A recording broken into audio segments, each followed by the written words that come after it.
एक young boy जो बहुत ही हम्बल बैकग्राउंड से था। इन 321 BC वो भारत का one of the greatest empire बन गया।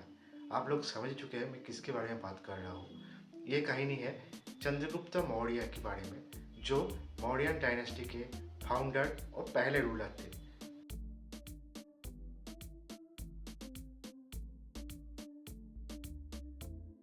चंद्रगुप्त मौर्य का जन्म हुआ था 340 BC पाटलिपुत्र में।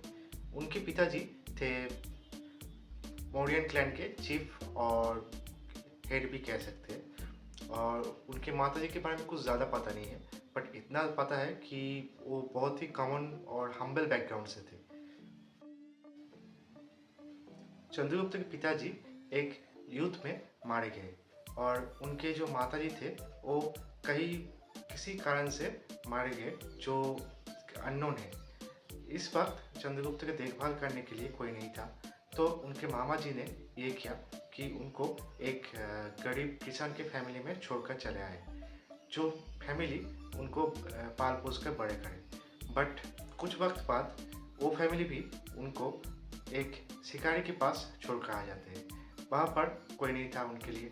फिर उनका मुलाकात होता है चाणक्य से, जो उनको अपना शिष्य बनाने के लिए तैयार हो जाते हैं और एक फ्यूचर किंग के रूप में पाल पोस के बड़ा करते हैं। इस समय राजा थे धनानंद। धनानंद एक बहुत ही क्रूएल किस्म के एक राजा थे, जो प्रजाओं के ऊपर बहुत ज़्यादा टैक्स लगा देता था और इस टैक्स से जो इनकम उनको आता था उनसे वो अय्याशी करते थे, कुछ भी मेंटेन नहीं करते थे। और उनके समय एक करप्टेड सरकार गठन हुई थी, जिसकी वजह से प्रजाओं को और सेनाओं को बहुत ही तकलीफ हो रही थी। और ये सब देखते हुए चाणक्य, जो कौटिल्य नाम से बहुत फेमस थे, उन्होंने महाराजा धनानंद के पास गए और महाराजा धनानंद को उन्होंने एडवाइस दिया। बट धनानंद ने कुछ भी नहीं सुना।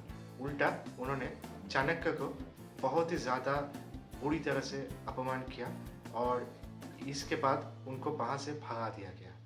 इस अपमान का बदला लेने के लिए और इस देश को धनानंद के करप्शन से बचाने के लिए उन्होंने चंद्रगुप्त मौर्य को अपना शिष्य और फ्यूचर राजा के रूप में उनको तैयार करने के लिए चुना।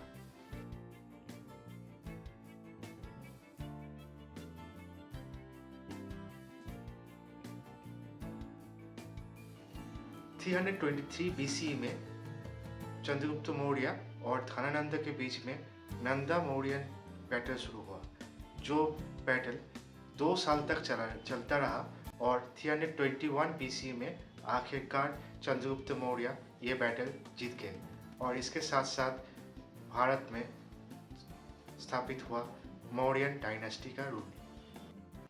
अलेक्जेंडर की मौत के बाद पंजाब रीजन पे ग्रीक्स का कंट्रोल थोड़ा वीक हो चुका था, जिसकी वजह से वहाँ पर बहुत ही वीक रूलर थे और इसका फायदा चंद्रगुप्त मौर्य ने ले लिया।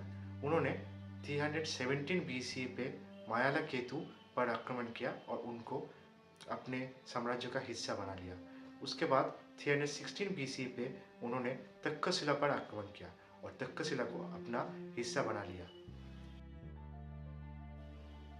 और दूसरी तरफ अलेक्जेंडर का इतना बड़ा जो साम्राज्य था वो पूरी तरह से पार्ट बाय पार्ट टूट गया, क्योंकि अलेक्जेंडर की मौत के बाद उनके जो जनरल्स थे, कौन इस साम्राज्य का राजा बनेगा, इसके लिए इनफाइटिंग शुरू हो चुकी थी। और ऐसा ही एक रीजन जो पार्सिया से मॉडर्न अफगानिस्तान, पाकिस्तान का रीजन और उसके साथ साथ जो मॉडर्न तुर्की का रीजन है, वो सब मिलकर बना, वो था सेलुसिड एम्पायर, जिसका रूलर था सेलुकस। 305 BC में सेलुकस का नज़र पड़ा ईस्ट पे भारत के ऊपर और उन्होंने अपने साम्राज्य का एक्सटेंशन करने के लिए उन्होंने भारत पर आक्रमण कर। ये घमासान बैटल चलता रहा 2 साल तक और 305 BC से 303 BC तक। 303 BC में आखिरकार चंद्रगुप्त मौर्य ने सेलुकस को हराकर इस बैटल को जीत लिया। सेलुकस चंद्रगुप्त मौर्य के साथ एक पीस ट्रीटी साइन करते हैं और पीस ट्रीटी साइन करते हुए वो ईस्टर्न अफगानिस्तान, बालूचिस्तान और इंडस रिवर का जो वेस्टर्न बैंक है वो पूरा पोर्शन वो चंद्रगुप्त मौर्य को दे देते हैं। और इसके साथ साथ वो एक मैरिज अलायंस भी चंद्रगुप्त मौर्य के साथ करते हैं। अपनी बेटी हेलेना के हाथ वो चंद्रगुप्त मौर्य को मैरिज के लिए देते हैं। इसी दौरान चंद्रगुप्त मौर्य जो गांधार का पोर्शन होता है उसको 304 BCE में अपने साम्राज्य का पार्ट बना लेते हैं। चंद्रगुप्त की जिंदगी में चाणक्य का कंट्रीब्यूशन बहुत बड़ा था। वो सिर्फ एक गुरु नहीं थे उनके लिए एक फादरली फिगर भी थे। उन्होंने एक किताब लिखी थी जिसका नाम था अर्थशास्त्र, जो अभी भी बहुत फेमस है। चंद्रगुप्त के जो मौर्यन एम्पायर थे वो था बहुत ही सेंट्रलाइज्ड गवर्नमेंट सिस्टम के साथ। उस समय मौर्यन एम्पायर को 4 पार्ट्स में डिवाइड कर दिया था और इन हर एक पार्ट में गवर्नर थे जो चंद्रगुप्त मौर्य को डायरेक्टली रिपोर्ट करते थे। चंद्रगुप्त मौर्य ने एक गवर्नमेंट में हायरार्किकल सिस्टम स्थापन किया था। इस हायरार्की का हेड था एम्पायर खुद। उनके नीचे था अमात्य था प्राइम मिनिस्टर। उनके नीचे थे काउंसिल ऑफ मिनिस्टर्स, जिनको कहा जाता था मंत्री परिषद। ये पॉलिटिकल सिस्टम बहुत ही इफेक्टिव था जो आज के दिन भी फॉलो किया जाता है। चंद्रगुप्त मौर्य के समय भारत का एक बहुत ही वर्ल्ड वाइड ट्रेडिंग नेटवर्क था। उत्तर में सेंट्रल एशिया तक और दक्षिण में था श्रीलंका तक और ईस्ट में था बर्मा तक और वेस्ट में था ग्रीस तक। इस वक्त मौर्यन एम्पायर में बहुत ही रेगुलेटेड ट्रेडिंग होता था। वहाँ पर लाइसेंस दिया जाता था, वेट चेक किया जाता था। चंद्रगुप्त ने अपने जीवन के आखिरी वक्त में जैनिज्म धर्म को अपना लिया और उन्होंने अपना जो सिंहासन था वो अपने बेटे बिंदुसार को सौंप दिया।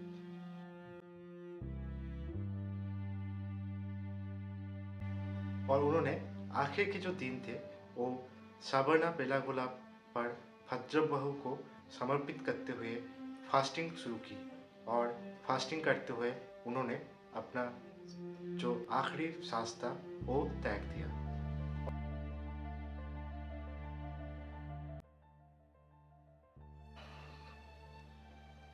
चंद्रगुप्त मौर्य ने पहला पैन इंडियन जो एम्पायर था इंडिया में वो किया था। उनके साथ साथ उन्होंने एक बहुत ही इफेक्टिव टैक्स सिस्टम, बहुत ही इफेक्टिव एडमिनिस्ट्रेशन भी तैयार किया था जो आगे आने वाले राजाओं के लिए बहुत ही इंस्पिरेशन की तरह काम करने लगी और उनकी ये लेगेसी कोई नहीं भूल सकता। इसके लिए चंद्रगुप्त मौर्य को इंडिया का और भारत का one of the greatest empire भी माना जाता है। वीडियो अगर अच्छी लगी है तो एक लाइक ज़रूर कीजिएगा और कमेंट कर ये बताइए कि बिंदुसार की माताजी का नाम क्या था। और आगे ऐसे और वीडियोस के लिए चैनल को ज़रूर सब्सक्राइब कीजिए।